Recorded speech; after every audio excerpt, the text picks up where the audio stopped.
বন্ধুরা, একটা বনে বাস করত টুনি আর টোনা। টুনি আর টোনা খুব ধনী পাখি ছিল না। টোনা কাজ করে তার সংসার চালাতো। টোনা জানো, আজ আমি দুটো ডিম পেড়েছি। সত্যি টুনি, আমি খুব খুশি হয়েছি।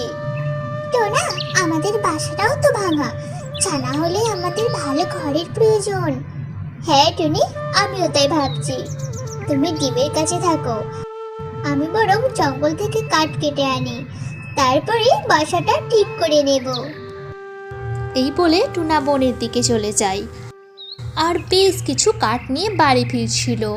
সেই সময় একটা ঈগল এসে টুনাকে খেয়ে ফেলে। সন্ধ্যা হয়ে যায়। টুনা বাসায় না ফেরার জন্য টুনি চিন্তা করতে থাকে। তারপরে টুনি খবর পায় টুনা মারা গেছে। টোনা, কি হলো? আমি একা কি করে থাকবো? আর কদিন পরেই তো আমার ছানা হবে। এসব ভেবে টুনি অনেক কাঁদতে থাকে। তারপরে বেশ কিছুদিন কেটে যায়।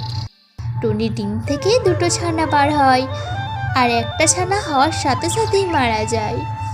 হে আল্লাহ, আমার দুটো ছানার মধ্যে এই একটা ছানাকেও নিয়ে নিলে।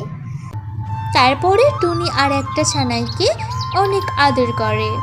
আমার সোনা ছানা, তোর বাবা থাকলে আজকে কত খুশি হতো। এরপর টুনি তার ছানাকে বড় করতে থাকে। মা, আমি কি তোমাকে একটু সাহায্য করব?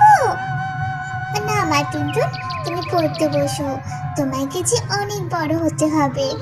হ্যাঁ মা, আমি অনেক পড়াশোনা করব, আর আমি অনেক বড় হব।